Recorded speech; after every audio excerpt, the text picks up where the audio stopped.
Bismillahirrahmanirrahim. Students, today we are going to discuss very important topic of this chapter, in which we will prove that motion of mass spring system is simple harmonic motion, and then we will derive the expression for time period, frequency, velocity, acceleration and displacement of the vibrating body.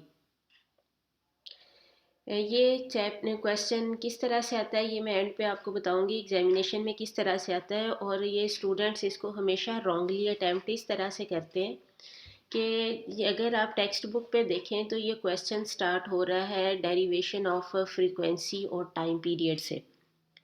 तो जो इसका first part है जिसमें ये prove करना होता है कि motion of simple harmonic motion is motion of mass spring system is simple harmonic motion, वो पार्ट इस क्वेश्चन के साथ गिवन नहीं है, वो बल्कि वो चैप्टर के बिल्कुल स्टार्ट में वो पोर्शन गिवन है। अब दोनों क्वेश्चंस को आपने कंबाइन करना होता है एक क्वेश्चन में आंसर देने के लिए, लेकिन जब स्टूडेंट सिर्फ फ्रीक्वेंसी से स्टार्ट करते हैं तो उसको हाफ मार्क्स मिलते हैं और शुरू का हाफ पार्ट करने के मार्क्स नहीं मिलते।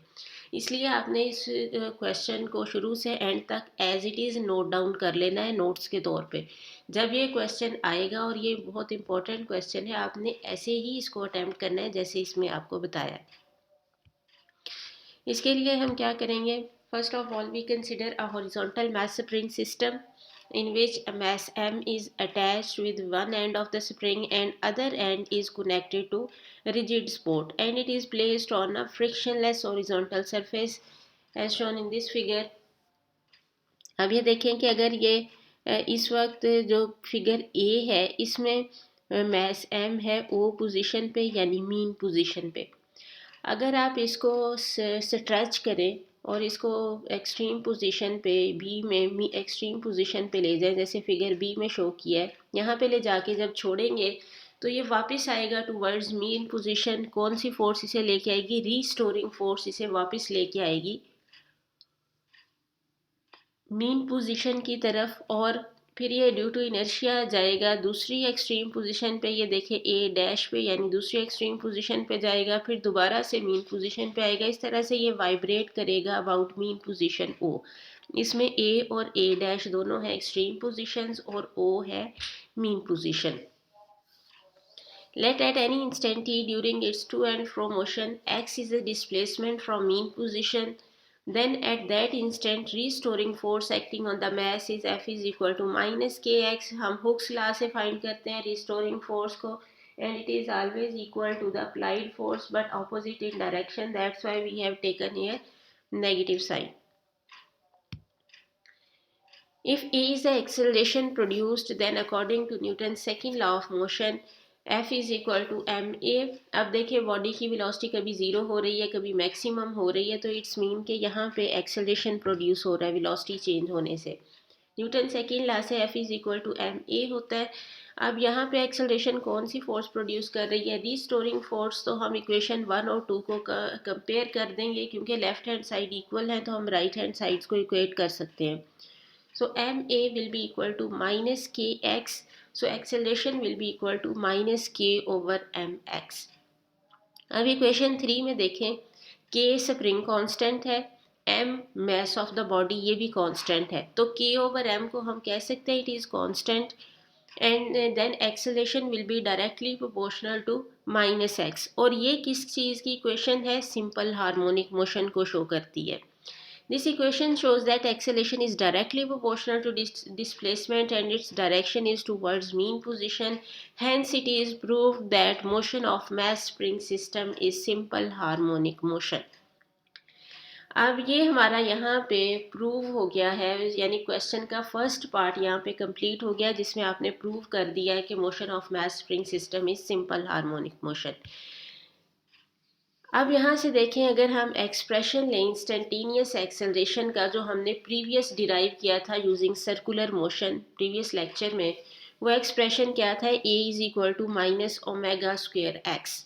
और अब जो हमने एक्सप्रेशन डिराइव किया है ए का, वो क्या है, ए is equal to minus k over m x. ये भी एक्सेलरेशन का एक्सप्रेशन है, वो भी एक्सेलरेशन का एक्सप्रेशन है। लेफ्ट हैंड साइड्स इक्वल हैं तो हम राइट हैंड साइड्स को इक्वेट कर सकते हैं।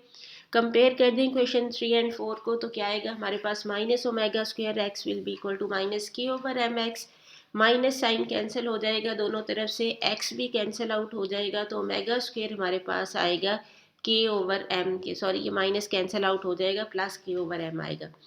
सो स्क्वायर ख़त्म करने के लिए हम स्क्वायर रूट ले लेंगे तो ओमेगा हमारे पास आ गया square root of K over M. ये अब नेक्स्ट हमने फाइंड करना है expression of time period and frequency. Time period क्या होता है, the time to complete one vibration is known as time period, और इसका एक्सप्रेशन क्या होता है T is equal to 2 pi omega, क्योंकि हमने ये पहले पढ़ा है ओमेगा क्या होता है 2 पाई/टी, तो जब हमने टाइम पीरियड फाइंड करना होगा तो ओमेगा को डिवाइड कर देंगे। अब ओमेगा की वैल्यू क्या है ये हमने पीछे ये देखे फाइंड कर लिया √k/m, तो अब हमारे पास 1/ओमेगा है तो उसको उलट कर देंगे, यानी k/m है तो 1/ओमेगा क्या हो जाएगा m/k हो जाएगा। इसकी वैल्यू यहाँ पे हमने पुट कर दी तो टाइम पीरियड हमारे पास आ गया 2 पाई√m/k फॉर मैस स्प्रिंग सिस्टम। ये जनरलाइज फार्मूला है टाइम पीरियड का, ये स्पेसिफिक है only for mass spring system. The number of vibrations per second is known as frequency and it is reciprocal of time period. So f will be equal to 1/t. Time period का जो expression है इसकी value यहाँ पे put कर देंगे 1/2 पाई और m/k का रेसिप्रोकल हो जाएगा k/m√, तो ये हमारे पास फार्मूला आ जाएगा फ्रीक्वेंसी का। नेक्स्ट अब हमने फाइंड करना है displacement and velocity. Instantaneous displacement का एक्सप्रेशन भी ऑलरेडी हम डिराइव कर चुके हैं यूजिंग सर्कुलर मोशन। वो क्या निकला था हमारे पास x is equal to x0 sine of omega T. Here we put the value of omega for a spring system that is √k/m, and then we will derive the expression for instantaneous velocity of mass m that is given as instantaneous velocity का formula भी हमने पहले find किया है, that is omega √x0² minus x square. यहाँ पे भी हम ओमेगा की वैल्यू पुट कर देंगे that is square root of k/m। ये भी स्क्वायर रूट में है वैल्यू, ये भी हम k/m को स्क्वायर रूट के अंदर भी लिख सकते हैं। यहाँ से देखें अगर हम x0² को कॉमन ले लें तो अंदर क्या आएगा हमारे पास x0² बाहर आ गया तो यहाँ पे होगा 1।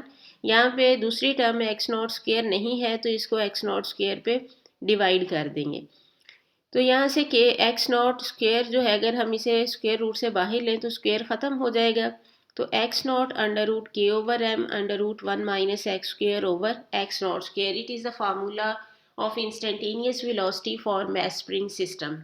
ऐसे हमने क्यों किया है, x0 को बाहर क्यों लिया है, क्योंकि जब हम वैल्यू पुट करेंगे मीन पोजीशन की और एक्सट्रीम की तो हमारे पास यहाँ से आंसर फाइंड करना आसान होगा, इसलिए हमने इसको थोड़ा सा मॉडिफाई कर लिया। अब हमने देखना है वेलोसिटी मैक्सिमम कहाँ है मिनिमम कहाँ है। ये ऑलरेडी हम वेलोसिटी के फार्मूले में पढ़ चुके हैं कि वेलोसिटी मैक्सिमम कहाँ पे होती है,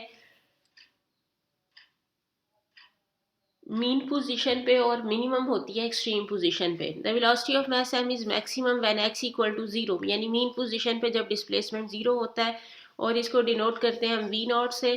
तो इसी फार्मूले में हम x0 की वैल्यू 0 पुट करेंगे, सॉरी x की वैल्यू 0 पुट करेंगे तो ये पूरी टर्म 0 हो जाएगी, 1 का स्क्वायर रूट भी ख़त्म हो जाएगा, 1 हो जाएगा। So v0 will be equal to x0 √k/m आ जाएगी। And velocity is minimum at extreme position where x is equal to x0। अब x की जगह आप फार्मूले में पुट कर देंगे x0² कैंसिल आउट होके हो जाएगा 1, 1 माइनस 1 0, तो मिनिमम वेलोसिटी हमारे पास आ जाएगी 0। इस तरह से ये क्वेश्चन हमारे पास कंप्लीट हो गया, इसकी डेरिवेशन यानी कंप्लीट हो गई। ये क्वेश्चन किस तरह से आता है अब मैं आपको यहाँ पे बताती हूँ। ये क्वेश्चन इस तरह से आता है, show that motion of mass spring system is simple harmonic motion. यानी यहाँ तक के क्वेश्चन के होते हैं आधे नंबर, यानी अगर 5 मार्क्स का है तो 2.5 मार्क्स फर्स्ट पोर्शन के होते हैं, और वो पोर्शन कौन सा है, a=2 - k/mx, जो हमने प्रूव किया है इज प्रोपोर्शनल टू -x, वहाँ तक के हाफ मार्क्स हैं। उसके बाद जो है derive the expression for acceleration, velocity, time period and frequency of mass spring system, ये रिमेनिंग हाफ मार्क्स जो हैं वो इस पोर्शन के होते हैं। तो ये बहुत इंपॉर्टेंट क्वेश्चन है, इसको आपने बहुत अच्छे तरीके से प्रिपेयर करना है क्योंकि ये लॉन्ग में आता है।